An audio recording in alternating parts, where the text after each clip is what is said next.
In this tutorial, we're going to be looking more in depth into CSS, so cascading style sheets.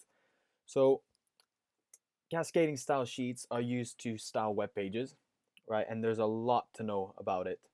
But in this tutorial, we're going to look at more of the basics, and we're going to try to style a web page to look half decent. Okay, so first of all, we're going to create a new file, and we're going to save it as a web page, so a .html file. I'm going to call mine page2.html and save it in the same folder we've been covering this series so far. All right, so as you can remember from the episode 1, we create the skeleton of our HTML file, which is the HTML tag, and inside the HTML tag we have the head tag and we have the body tag, and we remember that each tag requires us to open it and to close it with the slash, such as that. So from tutorial 2, where we looked at how we can, the 3 methods we can use to style tags or style our document, we're going to pick the one where we have to import an external CSS file, because I want to work on a separate file, not on my HTML file when it comes to styling. So it's link rel equals double quotes style sheet space href, and because I already have a styles.css, I'm going to call this styles2.css. Yeah, styles2.css. Perfect. So that, and because this is a void element, we just close it off right away, unlike other HTML tags. Right. So what I want to create is a simple navbar with a bit of content that is in the middle of the screen. So using the HTML5 tags, we're going to look at the nav tag, which is new to HTML5. And in here, we're going to have a UL tag. UL tag stands for unordered list. So there's also OL, which stands for ordered list. Now unordered list is fine. And then LI for list item. And also close it off like that. So I'm going to copy this and I'm going to paste it 3 times. So I'm going to have home, whoops, so in the middle of those 2 tags. Home, about, and then contact us, like that, right? And so now if I was to render this, we'd probably see a list at the top of home, about, and contact us with little bullet points next to them. So what I'm actually going to do is going to get an error on that because we haven't created that yet. So we still have to create that. But I can still quickly go here, drag that into my web browser, and there we go. So we see the 3 items. They have their bullet points next to it. It doesn't really look like a nav bar. For those of you who already know HTML, I know I could wrap this with anchor tags, right, to create links. But for now, I just wanna show how to create these list items. And for those of you that don't know what an anchor tag is, it's basically a link. It's what allows me to say, if you click on this, go to another web page. So it's basically just the links we know. So if I was to do href, so A is the anchor tag, so A, and then each A requires a href, which just stands for the location of when I click on it, what location to go to. So if I was to do, like google.com, sorry, there we go, home. And now if I was to click on home here, if I reload this, it would shoot me to google.com. See how it highlights just like a normal link we know. Of course, now it's trying to go to relative. So if I was to do here, HTTPS, there we go, that'd bring me to google.com. So that's all an anchor tag is, right? So now that I've already done it, I'm going to keep it in there, the anchor tag. Cool. So what I want really is to list these items horizontally instead of vertically, and I want to remove this bullet point here. So in CSS, we can do this quite easily, right? The first thing is I'm going to focus on displaying this list item without the bullet points. So let's create that CSS file we were talking about. So new file, save it under the CSS directory or in the same root, but make sure that the path is correct relative to the HTML document. So I'm going to create styles2.css like that. And if we have a look at this list, sorry, this unordered list up here, you can see that it has that style called list style type and disk. Disk is basically that bullet point. So if I was to just quickly go list style and then none, you can see they disappear, right? So this is what we want to put into our styles. So we have to select the UL tag, and we have to put that in there. So remember, going back to episode 2, simply select that tag by typing in the tag name and list style none, right? And now when I go back here, there we go, it's taken effect. Perfect. So that's one of the steps done. And then the next step is to align this horizontally rather than vertically. That's quite easy to do as well. So if I have a look at each of these items, the display list item is basically one on top of each other. So if I was to go display inline block, except it needs to be on every single one of them, which is why we're going to use a class for this. Right, you can see.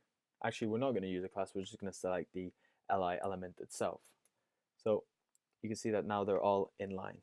And inline block just means there's going to be a little bit of a space in between them, which is always nice. We can also go with inline, but it's better for a nav item to go with inline block. So I'm going to go and I'm going to select all these li elements below here.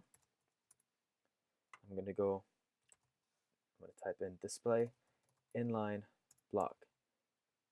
And going back from tutorial 1, you could see why using something like Notepad++ or Sublime Text is a lot easier and than just a standard like Notepad, because it tells me, you know, what it tries to predict what I can type in. So it helps. I can just select it, hit enter, and boom, it even adds this little thing at the end. So it's really useful to have a text editor like this one. Cool. So now if I go back here, there we go. Each of them have got this applied from styles 2, which is awesome. Right.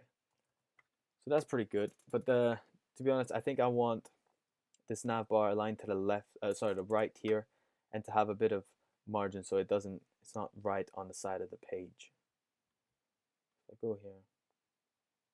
You can see that UL already has padding start, so padding at the beginning of 40 pixels, which is good. But what happens if we were to, you know, align that to the right? Now it's all the way on the side of the page. We don't really like that.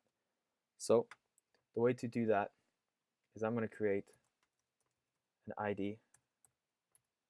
I'm only going to have one nav bar here, so one-to-one, I'm going to use an ID for this.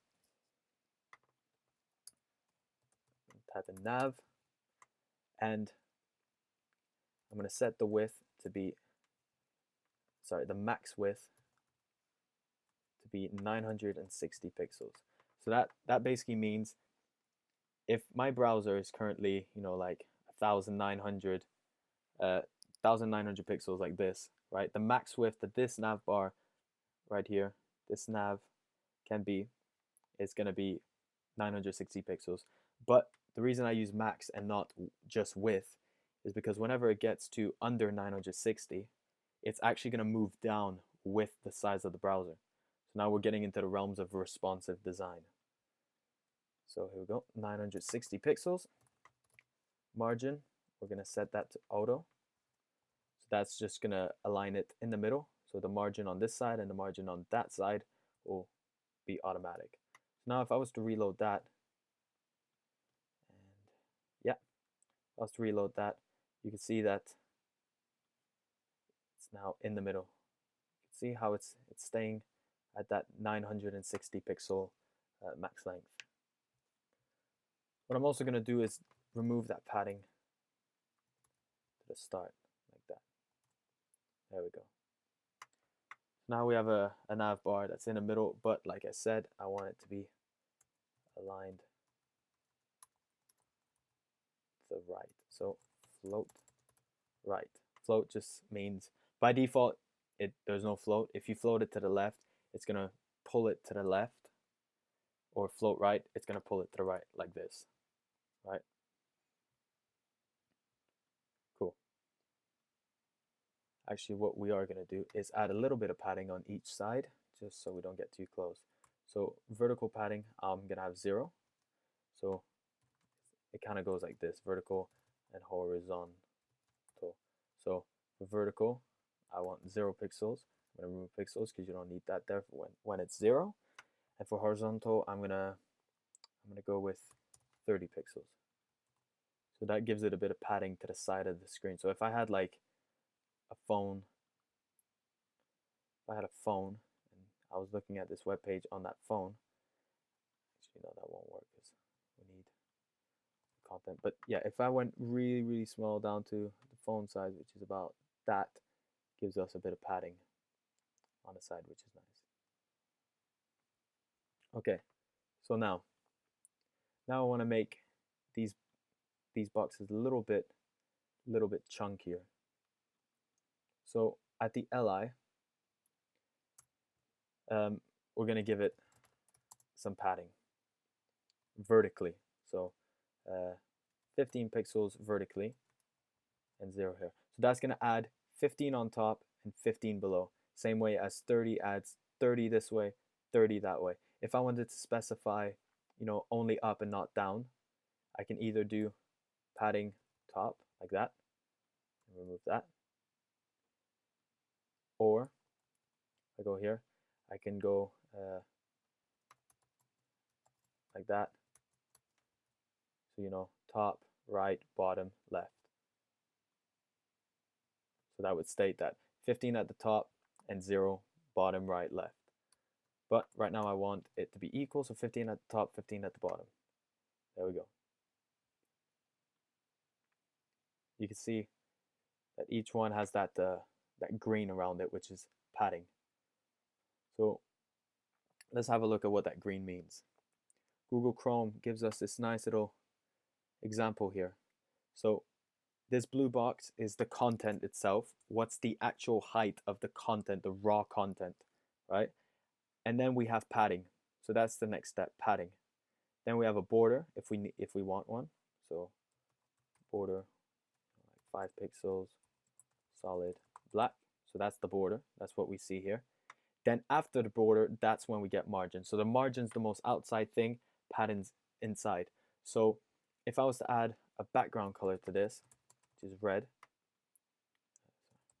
go like this, red, margin would not affect the size of that red, but padding on the other hand would. So if I was to bump up the padding, you should see that the red becomes bigger, right?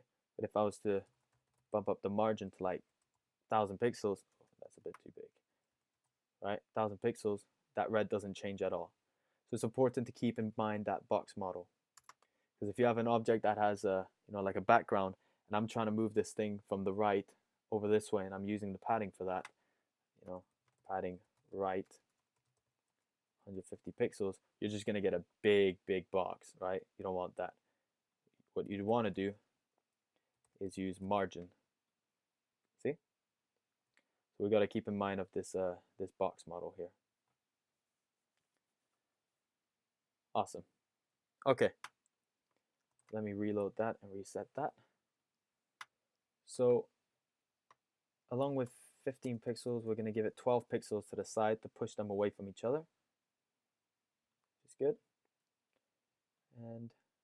And you know what, actually, you can see that when I get close to this anchor here, my mouse only changes when I'm actually on top of the word. That's not very good because the user can miss it, right? Can miss it quite easily. That'd be quite annoying. So instead of putting that padding on the li, on the list item, we're actually going to put it on the anchor below. So how do I specify that? I can either select all the anchors, but that's kind of bad because what if I have an anchor somewhere else, right, in the page? Then that's going to get affected by it as well, right? Because we're selecting all the anchors. So what would be better is if we said, how about every anchor after a list, within a list element? So every anchor within a list element, I want that padding. Or actually, we can go even better. We can say every anchor within a list element within the ID nav. So how will we write that? We would go nav, list element, and then directly descendant of the list element, padding 15. So nav space li means within nav anywhere down the tree if you find an li, and then this means after an li, directly after an li. So list item directly after, not within another sub tag, so not nested again, directly after, apply this. So you can see that only this one has it, but now when I get close to it, my mouse changes so I can't miss it easily anymore. So I'm going to copy this down here. I'm just going to change about and contact. Right, and I don't want everything pointing to Google, so let's say we just do contact.html, about.html, and just a slash for the root. So I go, oh, well, that's all my files there.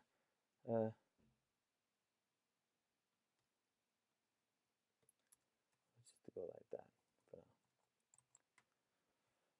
Perfect. So we're starting to get, let me delete that US here. We're starting to get a bit of links going, so that now if we want a real web server and I clicked here, it would try to go to the root of the web server and find the about page and display that. Same thing with the contact. So that's pretty cool.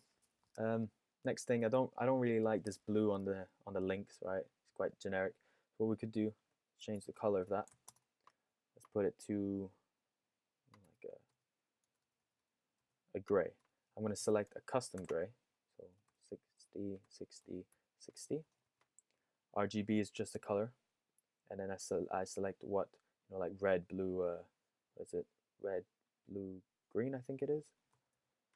Primary colors. There we go. We changed that. That's pretty cool. And also, I don't really like the underline. So text decoration, none. That's it. That's gone. And so what happens if we hover over it? Maybe then we want to see like the background change a little bit. So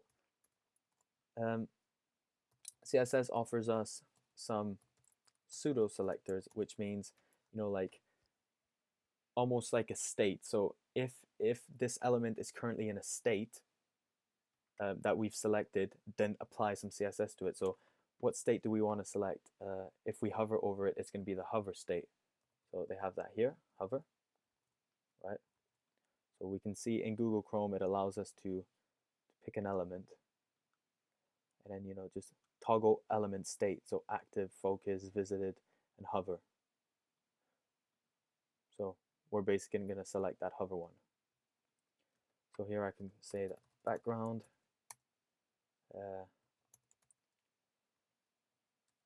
try 200, 200, 200, which is kind of light, but not too dark. There we go. Right. So that looks pretty cool. So that's a quick tutorial into a bit more in-depth CSS. And as we go forward, we're going to learn a lot more about the like animations with CSS and extremely powerful things such as transitions and a lot more cool stuff. And we're going to start designing a nice looking website. So thank you very much for watching. Please like and subscribe to keep up to date with this tutorial series. Thank you. See you in the next one. Bye bye.